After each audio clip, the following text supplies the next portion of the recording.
hanya persoalan masa.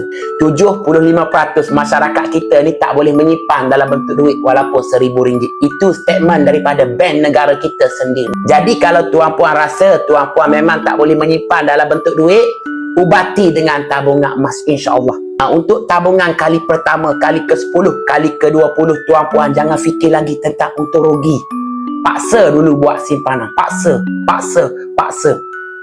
Sebab keuntungan kita buat simpanan emas ni tuan-puan hanya persoalan masa. Hanya persoalan masa saja. Harganya pasti naik. Jangka masa panjang 1, 2 tahun, 3 tahun ke atas itu pasti.